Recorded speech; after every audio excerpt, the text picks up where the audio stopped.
আজকের ভিডিওটা সবার জন্য খুবই ইম্পর্টেন্ট, কারণ আজকের ক্লাসে আমরা শিখব অ্যাক্টিভ আর প্যাসিভ ভয়েস, যেটা স্কুলের সিলেবাসে থাকে আর ইংরেজি লিখতে গেলে আর বলতে গেলে খুবই প্রয়োজন। কারণ আমরা ইংরেজি ঠিকঠাক কিন্তু লিখতে পারবো না যদি আমরা অ্যাক্টিভ প্যাসিভ ভয়েস না জেনে থাকি। তাহলে আমরা সিম্পল প্রেজেন্ট, সিম্পল পাস্ট আর সিম্পল ফিউচার, শুধু এই তিনটে টেন্সের ওপর আমরা অ্যাক্টিভ আর প্যাসিভ ভয়েসের অ্যাপ্লিকেশনটা আজকে শিখে নেব। তাহলে শুরু করা যাক। প্রথমে যেটা শিখবো একটা টেবিল, যেটা আমাদেরকে মাথায় রাখতে হবে, কারণ অ্যাক্টিভ থেকে প্যাসিভে যখন আমরা কিছু চেঞ্জ করব এই টেবিলটাকে ওপর ভরসা করে আমরা এগোবো। তাহলে এটা আমাদের প্রোনাউনের ওপর অ্যাপ্লিকেশনটা হয়। তো প্রোনাউন বলতে আমরা তো বুঝি কোনটা প্রোনাউন বলে। তাহলে যদি আমাদের অ্যাক্টিভ ভয়েসে কোনো সাবজেক্ট থেকে থাকে, সেটা প্যাসিভ ভয়েসে গিয়ে হয়ে যাবে এজেন্ট। তো সাবজেক্টের ঘরে যদি আমার আই থাকে অ্যাক্টিভ ভয়েসে, প্যাসিভ ওটা এজেন্টের ঘরে গিয়ে মি হয়ে যাবে। তাহলে অ্যাক্টিভ ভয়েসে সাবজেক্টের ঘরে যদি উই থেকে থাকে, প্যাসিভ ভয়েসে এজেন্টের ঘরে যখন ঢুকবে ব্যাপারটা আস হয়ে যাবে। ঠিক তেমনই হিটা হয়ে যাবে হিম, সিটা হয়ে যাবে হার, দেটা হয়ে যাবে দেম, ইউটা কিন্তু ইউই থাকবে আর ইটটা কিন্তু ইটি থাকবে। তাহলে ইউ আর ইট এর কোনো পরিবর্তন হয় না। বাকি প্রোনাউন যেগুলো আছে, যেটা আমার অ্যাক্টিভ ভয়েসের সাবজেক্ট থেকে থাকে, প্যাসিভ ভয়েসে এজেন্টের ঘরে গিয়ে পরিবর্তন হবে। এবারে আমরা ডান দিকে টেবিলটার উপর একটু নজর দেবো, যেখানে আমরা দেখব যদি আমার অ্যাক্টিভ ভয়েসে অবজেক্টের ঘরে মি থেকে থাকে, তাহলে কি হবে, ওটা যখন আবার প্যাসিভ ভয়েসে যাবে অবজেক্টটা কিন্তু নিউ সাবজেক্ট হয়ে যায়। এটা মাথায় যেন থাকে। অ্যাক্টিভ ভয়েসে যেটা অবজেক্ট হয়, প্যাসিভ ভয়েসে সেটা নিউ সাবজেক্টে পরিণত হয়। তাহলে আমার যদি অ্যাক্টিভ ভয়েসে অবজেক্টের ঘরে মি থাকে, তাহলে আমার প্যাসিভ ভয়েসে নিউ সাবজেক্ট যখন ওটা হবে আই হয়ে যাবে। ঠিক তেমনই যদি আমার অ্যাক্টিভ ভয়েসে অবজেক্টের ঘরে আস থাকে, প্যাসিভ ভয়েসে গিয়ে নিউ সাবজেক্ট যখন হবে ওটা উই হয়ে যাবে। এমন করেই ঠিক হিম যদি থাকে তাহলে ওটা হি হয়ে যাবে, হার যদি থাকে তি হয়ে যাবে, দেম যদি থাকে দে হয়ে যাবে, আর যদি ইউ থাকে তাহলে কোনো পরিবর্তন না হয়ে ইউই থাকবে, ইট থাকলেও কোনো পরিবর্তন হবে না, ইটি থাকবে। তাহলে আমরা ক্লিয়ার ডান দিকের টেবিল বাঁ দিকের টেবিল, ডান দিকের টেবিলে দেখে নিলাম যে যদি আমার অ্যাক্টিভ ভয়েসে অবজেক্টে এই প্রোনাউনগুলো থাকে, তাহলে আমার প্যাসিভ ভয়েসে গিয়ে কিন্তু নিউ সাবজেক্ট হয়ে যায়, যেটা অবজেক্টটা তার ঘরে কিন্তু প্রোনাউনটা এরকম ভাবে চেঞ্জ হয়, শুধু ইউ আর ইটটার বদলে বাকি সবগুলো চেঞ্জ হবে। কিন্তু এগুলো মাথায় রাখতে হবে, প্রোনাউনটাই খালি, নাউনের পরিবর্তন হয় না, শুধুমাত্র প্রোনাউনের পরিবর্তন হয়। তাহলে আমরা উদাহরণটা দেখবো এবারে। উদাহরণ দেখলে ব্যাপারটা ক্লিয়ার হয়ে যাবে। বাঁ দিকে আমার অ্যাক্টিভ ভয়েস, ডান দিকে আমার প্যাসিভ ভয়েস দেখতে পাচ্ছি। আগে ফরম্যাটটা দেখে নেবো। অ্যাক্টিভ ভয়েসের ফরম্যাট সাবজেক্ট ভায়োলেট কালার করেছি বোঝানোর জন্য, ভার্ব ওয়ান স্কাই ব্লু করেছি বোঝানোর জন্য, আর অবজেক্ট করেছি গ্রিন কালার বোঝানোর জন্য। ঠিক প্যাসিভের টেবিলটা দেখে নেবো আমরা। আমি বললাম যে অবজেক্টটা আমার নিউ সাবজেক্টে পরিণত হবে প্যাসিভে গিয়ে, যেটা আমার অ্যাক্টিভে অবজেক্ট থাকবে, প্যাসিভে ওটা হয়ে যাবে নিউ সাবজেক্ট। ওটাকে পরে আমরা দেবো ইজ এম আর, নয় ইজ বসবে, না হলে এম বসবে, না হলে আর বসবে, কার উপর ডিপেন্ড করে, যেটা আমার নিউ সাবজেক্ট আসছে তার উপর ডিপেন্ড করে ইজ এম আর কিছু একটা বসবে, যেটা উদাহরণ দেখলে আমরা বুঝতে পারবো। এইবারে কি একটা দেখতে পাচ্ছি আমরা, ভার্ব ওয়ান যেটা আছে সেইটা আমার কিন্তু প্যাসিভের ক্ষেত্রে ভার্ব থ্রি হয়ে যাবে। অ্যাক্টিভ ভয়েসের ভার্ব ওয়ান প্যাসিভ ভয়েসে ভার্ব থ্রিতে পরিণত হবে। তারপরে বসবে বাই, ঠিক তারপরে বসবে এই যে ভায়োলেট কালারের যেটা আমার সাবজেক্ট থাকবে অ্যাক্টিভ ভয়েসে, আমি বলেছিলাম টেবিলটা বোঝানোর সময়। তাহলে এই সাবজেক্টটা আমার প্যাসিভ ভয়েসে কি হয়ে যাবে, এজেন্ট। তাহলে এবারে উদাহরণটা দেখে নেবো। প্রথম উদাহরণ, হি কমপ্লিটস দ্য টাস্ক। এটা আমার যখন প্যাসিভে চলে যাবে এটা হয়ে যাবে the task is completed by him. তাহলে আমরা দেখতে পাচ্ছি কালার দিয়ে খুব সুন্দরভাবে বুঝতে পারছি হি কমপ্লিটস দ্য টাস্ক। তাহলে দ্য টাস্কটা আমার এখানে নিউ সাবজেক্টে চলে এলো, ঠিক আছে। তারপরে যেহেতু থার্ড পারসন সিঙ্গুলার আছে, এই নিউ সাবজেক্টের উপর ডিপেন্ড করে এখান থেকে ইজ নেবে পড়লো। তারপরে কি হয়ে যাবে, এই ভার্ব ওয়ান যেটা আছে এটা ভার্ব থ্রি হয়ে যাবে। তাহলে কমপ্লিটসটা কি হয়ে যাবে, completed, the task is completed by him. এখানে কেন কমপ্লিটস ছিল, এর যোগ হয়েছে কারণ জানছি হিটা থার্ড পারসন সিঙ্গুলার, তো এটা আমার ভার্ব ওয়ানই, তো এটা আমার হয়ে গেল ভার্ব থ্রি। তাহলে হি কমপ্লিটস দ্য টাস্ক, সে কাজটা কমপ্লিট করে। তাহলে এটা যখন প্যাসিভে বলছি the task is completed by him, কাজটা তার দ্বারায় শেষ হয়। পরের উদাহরণটা দেখবো, Ravi reads books every day, Ravi প্রতিদিন বই পড়ে। এটাকে যখন আমরা প্যাসিভে নিয়ে যাব, books are read by Ravi every day. আমার এই বুকসটা এখানে অবজেক্ট আছে, এটা আগে চলে এসে সাবজেক্ট হয়ে গেল। তো বুকস তো প্লুরাল, তাহলে এখান থেকে আর নেবে পড়বে। আর আমরা জানি রিডের first form, second form, third form রিডই আছে। এখানে এস যোগ হয়েছে কারণ রবি থার্ড পারসন সিঙ্গুলার, এখানেও রিডটা হচ্ছে থার্ড ফর্ম। এই ভার্ব ওয়ানটার থার্ড ফর্ম যেটা, সেটা রিডের রিডই হয়। তাহলে books are read by Ravi, Ravi তো নাউন, কোনো চেঞ্জ হবে না, বাই রবি হবে। আর এভরিডেটা রেস্ট অফ দ্য সাবজেক্ট যেটা থাকে সেটা আমরা বসিয়ে দেবো। তাহলে Ravi reads books every day, Ravi প্রতিদিন বই পড়ে। Books are read by Ravi every day, বইগুলি রবির দ্বারা প্রতিদিন পড়া হয়। হি লাভস মি, এটা যদি প্যাসিভে বলি, I am loved by her. তো আগের টেবিলে দেখেছি এই অবজেক্টের ঘরে মি আছে আমার অ্যাক্টিভ ভয়েসে। এটা যখন আমার প্যাসিভে বলবো তাহলে আমার এই মিটা কি হয়ে যাবে, নিউ সাবজেক্টের ঘরে আই হিসেবে থাকবে। আর সিটা আমার, যেটা আমার সাবজেক্টে সি ছিল অ্যাক্টিভের ঘরে, ওটা এখানে এজেন্টের ঘরে গিয়ে হার হয়ে যাবে। টেবিলটা আমরা ফলো করছি, টেবিলে আমরা শিখে নিচ্ছি এগুলো। তাহলে টেবিলের অনুযায়ী আমরা কিন্তু ব্যাপারটাকে এগোচ্ছি। She loves me, I am loved by her.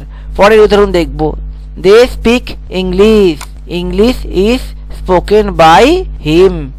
পরের উদাহরণ দেখব, I see you, you are seen by me. পরের উদাহরণটা দেখব, she teaches me, I am taught by her. তারপরের উদাহরণটা, she makes her bed, her bed is made by her. He digs the garden, the garden is dug by him. I drink cold water, cold water is drunk by me.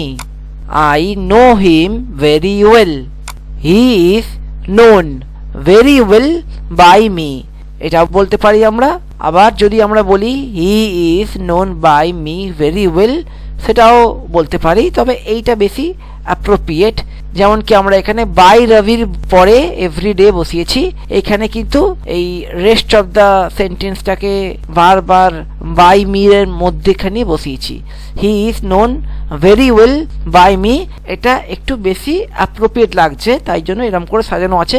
কিন্তু যদি he is known by me very well দিই, তাহলে ব্যাপারটা কিন্তু খারাপ হবে না, বা ভুল হবে না, বা পরীক্ষায় নম্বর কাটবে না। এবারে আমরা শিখব সিম্পল পাস্ট টেন্সের ওপর অ্যাক্টিভ আর প্যাসিভ ভয়েসের অ্যাপ্লিকেশনগুলো। আমরা ফরম্যাটটা দেখে নিই।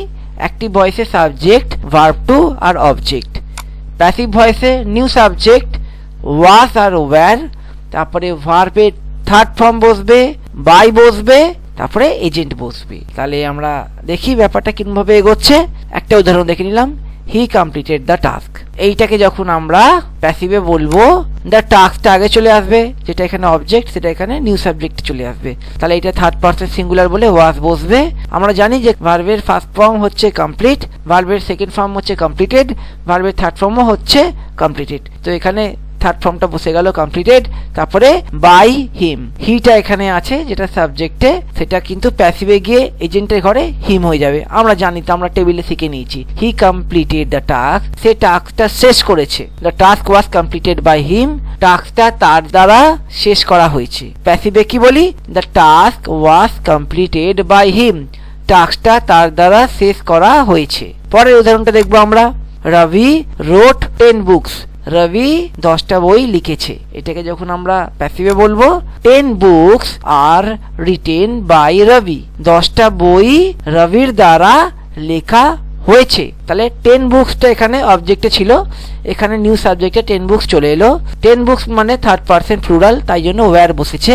এবারে রোট হচ্ছে আমার second form of the verb, আর রিটেন হচ্ছে আমার third form of the verb. তো এখানে third form of the verb বসে পড়বে, প্লাস বাই রবিটা রবি থাকবে, কারণ এটা তো প্রোনাউন না, নাউনের কোনো চেঞ্জেস হয় না। এবারে পরের উদাহরণ দেখবো, she loved me, I was loved by her, they spoke English, English was spoken by them. তাহলে দেটা এখানে ছিল যেটা সাবজেক্টে, সেটা আমার প্যাসিভের ঘরে গিয়ে দেম হয়ে গেছে এজেন্টে, ঠিক আছে। আর ইংলিশটা এখানে অবজেক্টে ছিল, যেহেতু প্রোনাউন না, নিউ সাবজেক্টে ইংলিশই থাকবে। He did the work the work was done by him, এখানে সাবজেক্টে হি ছিল, এখানে ওটা হিম হয়ে গেল। You heard a loud sound, a loud sound was heard by you, তো ইউ এর কোনো পরিবর্তন হয় না। আর এই কালারগুলো দেখে আমরা বুঝতেই পারছি যে ঠিক এই অবজেক্টগুলো অ্যাক্টিভ ভয়েসের প্যাসিভ ভয়েসে গিয়ে কি হয়ে যাচ্ছে, নিউ সাবজেক্ট। আর ভায়োলেট কালারের আমরা যে সাবজেক্টগুলো আছে প্যাসিভে গিয়ে এজেন্ট হয়ে যাচ্ছে, ঠিক আছে, বাই এজেন্ট। আর এই ভার্বটা তো আমার স্কাই ব্লুতে করা আছে, যেটা এখানে ভার্ব টু আছে বাঁদিকে প্যাসিভে, অ্যাক্টিভ ভয়েসে আমার ভার্ব টু, প্যাসিভ ভয়েসে গিয়ে হয়ে যায় ওটা ভার্ব থ্রি। তার আগে ওয়াজ বা ওয়্যার সাবজেক্টের উপর ডিপেন্ড করে বসবে, যেটা নিউ সাবজেক্টের উপর ডিপেন্ড করে আমার ওয়াজ কি ওয়্যার কিছু একটা বসবে। পরের উদাহরণ দেখব। You saw her many times, she was seen by you many times. I visited the counselor. The counselor was visited by me. He drank a glass of milk. A glass of milk was drunk by him. এবারে আমরা চলে গেলাম simple future টেন্সে। Simple future টেন্সে আমরা শিখে নিই active voice আর passive ভয়েসের কিভাবে অ্যাপ্লিকেশনটা করা যায়। আগে দেখব ফরম্যাট। সাবজেক্ট বসবে, উইল শ্যাল বসবে, ভার্ব ওয়ান বসবে, অবজেক্ট বসবে, যেটা কি চারটে আলাদা কালার দিয়ে আমি সেপারেশন করে রেখেছি বোঝার জন্য। প্যাসিভ ভয়েসে আমার নিউ সাবজেক্ট বসবে, যেটা কি অবজেক্টটা নিউ সাবজেক্ট হয়ে যাবে। এখানে উইল আর শ্যালের সাথে বি বসে যাবে। এখানে কিন্তু অ্যাক্টিভ ভয়েসে শ্যাল উইল থাকবে আমরা জানি, যেটা কি অ্যাক্টিভ ভয়েসে সিম্পল ফিউচার টেন্সের ফরম্যাট। প্যাসিভ ভয়েসে গিয়ে উইল শ্যালের সাথে আমার বি বসে যাবে, ঠিক আছে। আর ভার্ব ওয়ানটা হয়ে যাবে ভার্ব থ্রি, আর তারপরে বাই, তারপরে এজেন্ট, যেটা কি আমার অ্যাক্টিভ ভয়েসের সাবজেক্ট ছিল, প্যাসিভে হয়ে যাবে এজেন্ট। এবার আমরা প্রথম উদাহরণ দেখব। I shall complete the task, আমি টাস্কটা কমপ্লিট করব। প্যাসিভে কি হবে ব্যাপারটা, the task will be completed by me. তাহলে দ্য টাস্ক আছে, সেটা আমার এখানে অবজেক্ট ছিল, আর প্যাসিভে হয়ে যাবে নিউ সাবজেক্ট। তাহলে উইল বসবে, তার সাথে বসে যাবে বি, তারপরে third form of the verb completed বসে যাবে, তারপরে বাই মি। এখানে সাবজেক্টে আই ছিল, এজেন্ট হয়ে যাবে এখানে মি, মানে প্যাসিভে ওটা এজেন্টের ঘরে গিয়ে মি হয়ে বসবে, চেঞ্জ হয়ে। তাহলে I shall complete the task, আমি টাস্কটা কমপ্লিট করব। The task will be completed by me, টাস্কটা আমার দ্বারা কমপ্লিট হবে। পরের উদাহরণ দেখবো আমরা। Rabi will write 10 books, Rabi 10খানা বই লিখবে। প্যাসিভ ভয়েসে আমার হবে 10 books will be written by Ravi, 10টা বই রবির দ্বারা লেখা হবে। She will love me, I shall be loved by her. They will speak English, English will be spoken by her. তাহলে কালারগুলো দেখে আমরা বুঝতে পারছি কিভাবে অ্যাক্টিভ থেকে প্যাসিভে চেঞ্জ হচ্ছে। I shall read the story books, the story book will be read by me. তো রিড হচ্ছে আমার ফার্স্ট ফর্ম, আবার সেকেন্ড ফর্ম, আবার থার্ড ফর্ম, তাই আমার এক্ষেত্রেও রিড আছে। I shall read the story বুক, এখানে যেখানে থার্ড ফর্মে চেঞ্জ হবে সেখানেও কিন্তু রিডই আছে। The story book will be read by me. I shall find my pen anyhow, my pen will be found by me anyhow. You will play indoor games, indoor games will be played by you. He will believe me very soon, I shall be believed by him very soon. তাহলে এখানে আমরা অবজেক্টে me আছে, সেটা আমার কিন্তু এখানে গিয়ে কি হয়ে যাচ্ছে, আই হয়ে যাচ্ছে। আই এর সাথে তো আমার শ্যাল বি হয়, তাই আই শ্যাল বি বিলিভড, ভার্বের third form by him.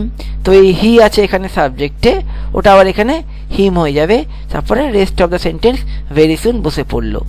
I shall do it without any help, it will be done by me without any help. It এখানে থাকছে অবজেক্টে, এখানেও কিন্তু নিউ সাবজেক্ট হয়ে যাবে, আর ইটই থাকবে, কারণ আমরা টেবিলে দেখেছি যে ইট হচ্ছে এমন প্রোনাউন যার কোনো পরিবর্তন হবে না। ইট আর ইউ এই দুটোর ক্ষেত্রে পরিবর্তন কিন্তু হয় না। আর এখানে সাবজেক্টে আই আছে, এটা এখানে গিয়ে এজেন্টে মি হয়ে যাচ্ছে।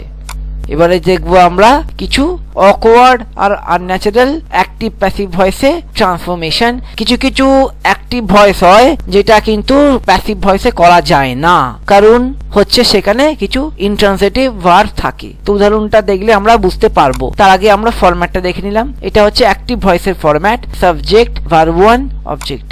আর প্যাসিভ ভয়েসে অবজেক্টটা কি নিউ সাবজেক্ট হবে, তারপরে অ্যাম, ইজ, আর থাকবে, তারপরে ভার্ব 3 হবে, তারপরে বাই, তার সাথে হবে এজেন্ট, যেটা সাবজেক্ট থাকবে ওটা এজেন্ট হয়ে যাবে। তো প্রথম উদাহরণ, Trisha goes to her friend. তো এই যে গোস আছে এটা কিন্তু এখানে ইন্ট্রান্সিটিভ ভার্ব, মানে যাওয়া, যাওয়া, কোথাও যাওয়া, এটা কিন্তু বোঝাচ্ছে না কি বা কাকে, ঠিক আছে?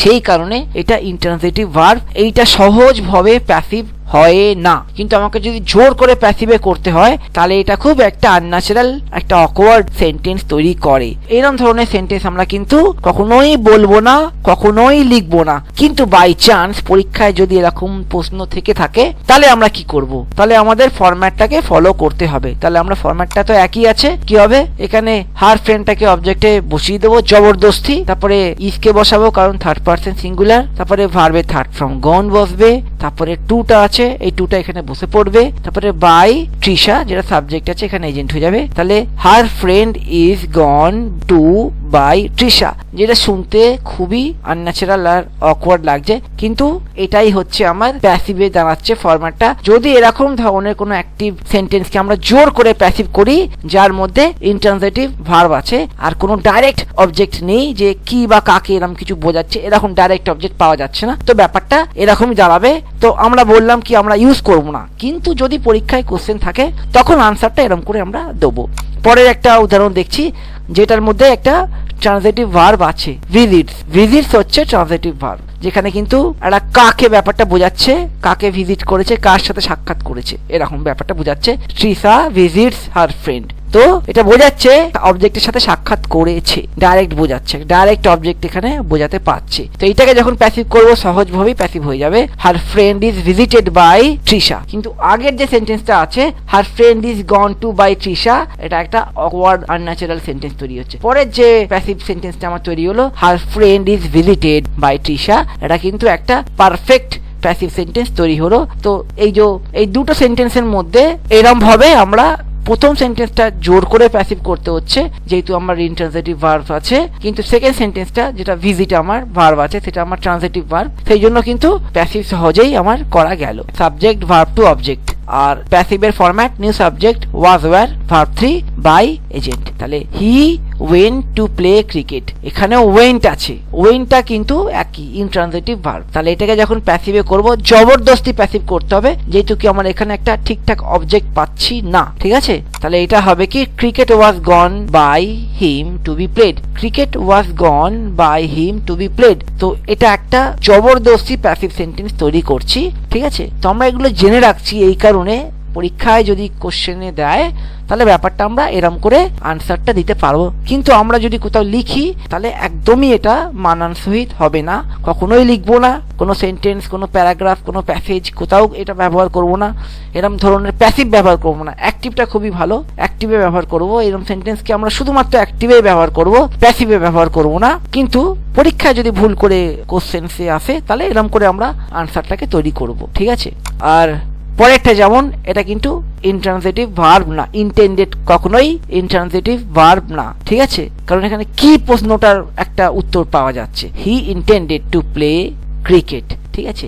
এটাকে প্যাসিভ করলে খুব সহজভাবে প্যাসিভ হয়ে যাবে, cricket was intended to be played by him, cricket was intended to be played by him. তো এটা একটা খুব সুন্দর প্যাসিভ একটা তৈরি হয়েছে। আগেরটার কিন্তু কোনো একটা প্যাসিভের কনক্রিট মিনিং থাকছে না আর শুনতেও খুবই অকওয়ার্ড লাগছে, কিন্তু এই যে সেন্টেন্সটা হলো passive, cricket was intended to be played by him, এটা ঠিকঠাক হয়েছে। আর একটা উদাহরণ দেখবো, কিন্তু সেটা সিম্পল ফিউচারের একটা উদাহরণ হবে। ফরম্যাটটা হচ্ছে subject will shall verb 1 object, আর প্যাসিভের হচ্ছে new subject will shall be verb 3 by agent. I shall talk to my spoken English teacher. তাহলে এই যে টক, এটাও কিন্তু ইন্ট্রানজিটিভ ভার্ব, এটাও কিন্তু কোনো ডাইরেক্ট অবজেক্টকে অ্যাকশন করাতে পারে না। তাহলে এটাকে যখন প্যাসিভ হবে কি হবে, এটা কিন্তু একটা কনক্রিট প্যাসিভ হলো না, ঠিক আছে।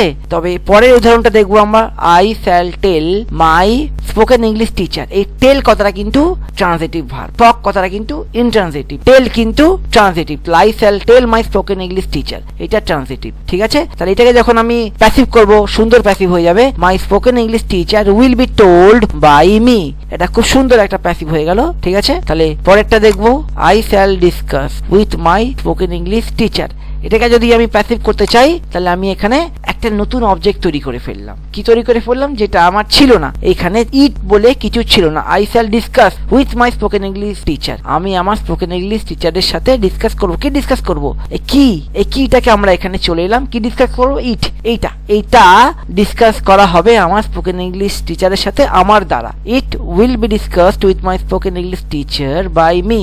এটা একটা কনক্রিট প্যাসিভ তৈরি হলো। কি আমরা কিভাবে তৈরি করলাম, এখানে কিন্তু আমরা একটা নতুন সাবজেক্টকে নিলাম যেটা এখানে ছিল না, ইট দিয়ে এটাকে তৈরি করে ফেললাম।